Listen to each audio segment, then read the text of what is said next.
Hello student, welcome back our YouTube channel achieve nursing classes.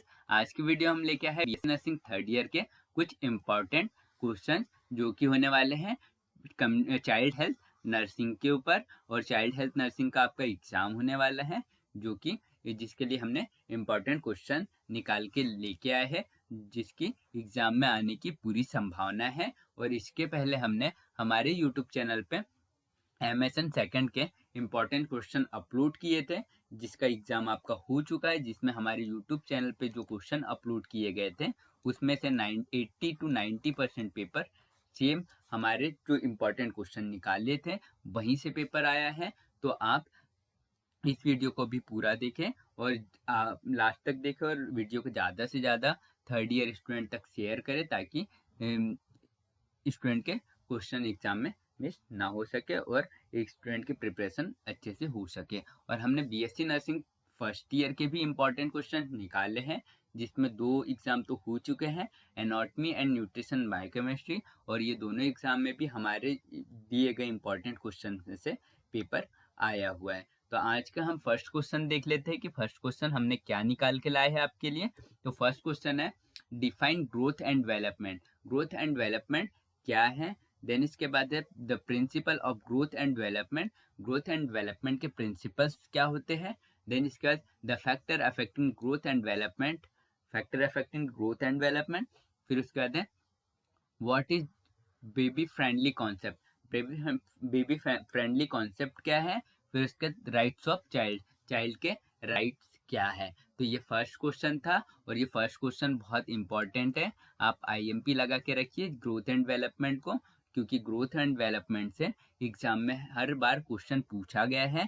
2019 के paper में भी, 2020 के पेपर में भी और 2022 के पेपर में भी ग्रोथ एंड डेवलपमेंट से क्वेश्चन आया ही है। तो इससे एक क्वेश्चन बन सकता है या फिर शॉर्ट नोट्स में आ सकता है। पर growth and development important topic है जो कि आपके चाइल्ड हेल्थ नर्सिंग का। तो ग्रोथ एंड डेवलपमेंट से क्वेश्चन हर साल आती है, तो आप ग्रोथ एंड डेवलपमेंट बहुत अच्छे से पढ़ लीजिएगा। देन इसके बाद नेक्स्ट क्वेश्चन हमारा है, डिफाइन प्रोटीन एनर्जी माल न्यूट्रिशन। प्रोटीन एनर्जी माल न्यूट्रिशन क्या है। फिर उसके बाद नेक्स्ट क्वेश्चन है, discuss the causes of protein energy mall nutrition.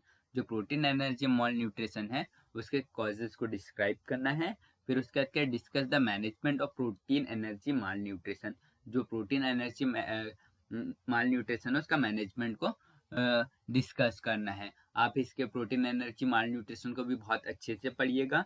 इसके टाइप्स क्या है, इसके टाइप्स कौन कौन से होते हैं, और उनके कॉजेज क्या हैं, उनका ट्रीटमेंट क्या है, डायग्नोसिस क्या है, सारा कुछ प्रोटीन एनर्जी माल न्यूट्रिशन बहुत अच्छे से पढ़ लीजिएगा आप, है ना।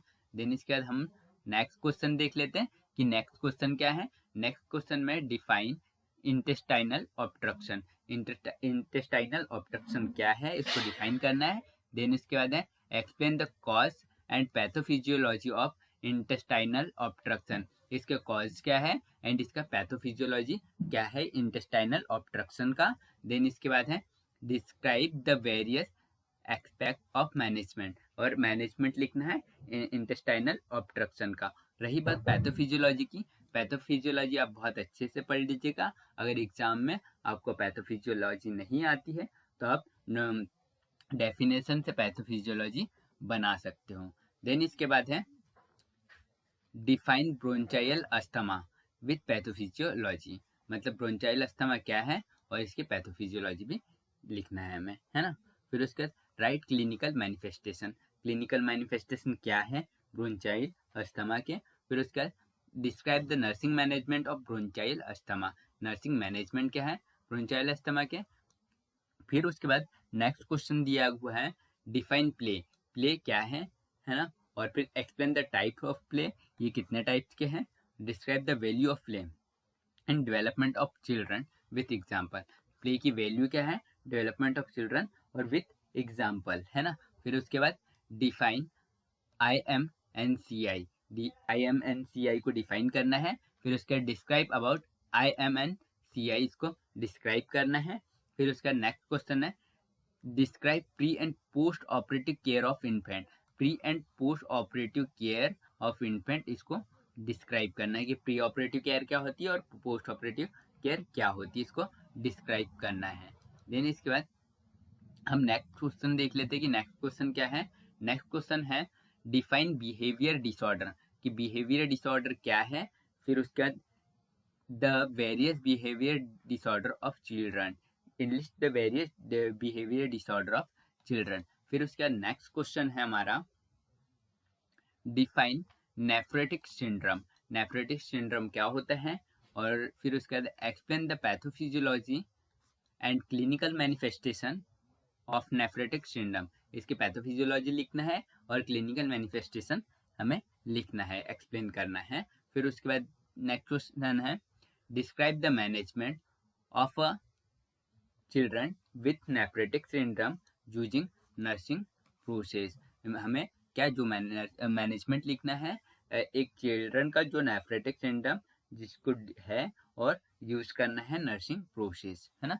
ये था कुछ इंपॉर्टेंट क्वेश्चन जो कि ये कुछ इंपॉर्टेंट क्वेश्चन थे जो कि बीएससी नर्सिंग थर्ड ईयर के एग्जाम में पूछे जा सकते हैं।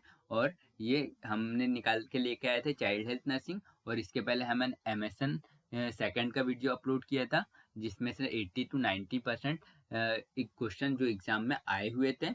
और आज के वीडियो से भी कुछ क्वेश्चन ये आपके एग्जाम में आने की संभावना है, तो वीडियो को पूरा लास्ट तक देखिए, बिल्कुल भी एंड न करिए, और वीडियो को लाइक करें, शेयर करिए और हमारे चैनल को सब्सक्राइब करिए। तो हम आगे के क्वेश्चन देख लेते हैं कि आगे के क्वेश्चन किस टाइप के होने वाले हैं। तो नेक्स्ट है describe the organization of neonate intensive care unit, describe करना है organization of neonate intensive care unit. फिर उसके बाद कुछ डिफरेंस बिटवीन के क्वेश्चन है ना।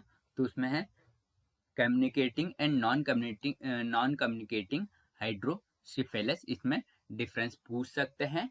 देन उसके बाद सेकंड क्या है क्वासिकर एंड मरासमस। और देन उसके बाद नेक्स्ट है preterm and small for date neonate, ये कुछ इम्पोर्टेंट डिफरेंट बिटवीन के क्वेश्चंस थे जो कि आपके एग्जाम में पूछ सकते हैं, है ना। देन इसके बाद नेक्स्ट, फिर उसके बाद है एक और डिफरेंट बिटवीन में क्वेश्चन है adult and children, adult and children में भी डिफरेंस पूछ सकता है ना। आप एडल्ट एंड चिल्ड्रन में भी डिफरेंस पढ़ लीजिएगा, ये भी एग्जाम में आ सकता है।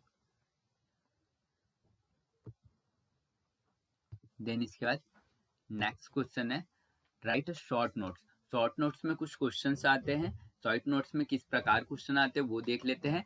नेशनल इम्यूनाइजेशन शेड्यूल, जो इम्यूनाइजेशन शेड्यूल होता है वो आप बहुत अच्छे से पढ़ लीजिएगा कि कौन से वीक पे कौन सी वैक्सीन लगती है, तो इम्यूनाइजेशन शेड्यूल है और बहुत अच्छे से पढ़ लीजिएगा। और फिर उसके बाद है kangaroo mother care, kangaroo mother care क्या होता है और वो कब तक दी जाती है, कंगारू मदर केयर क्या है, ये सारा कुछ बहुत अच्छे से पढ़ना है। फिर उसके बाद माल न्यूट्रिशन और फिर उसके बाद वीनिंग एंड ब्रेस्ट फीडिंग, है ना। फिर उसके बाद है पीडियाट्रिक नर्सिंग, पीडियाट्रिक नर्सिंग भी इंपॉर्टेंट क्वेश्चन होने वाला है। और फिर उसके बाद है एलबीडब्ल्यू, एलबीडब्ल्यू का क्लासिफिकेशन हो गया, और ये सारा कुछ लो बर्थ वेट भी बहुत अच्छे से पढ़ना है, ये भी इंपॉर्टेंट क्वेश्चन है। एलबीडब्ल्यू ये भी एग्जाम में आता है और पूछा जाता है, बार बार रिपीट होता है, तो एलबीडब्ल्यू भी आपको बहुत अच्छे से पढ़ना है। फिर इसके बाद है ट्रेकियो इसोफेगल फेस्टुला, जो ट्रेकिया और इसोफेगस के बीच में एबनॉर्मल ओपनिंग हो जाती है उसे बोलते हैं ट्रेकियो इसोफेगल फेस्टुला, तो ये भी बहुत अच्छे से पढ़ लीजिएगा आप। फिर उसके बाद calculate the expected weight of 9 month old baby, क्या है calculate the expected weight of 9 month old baby.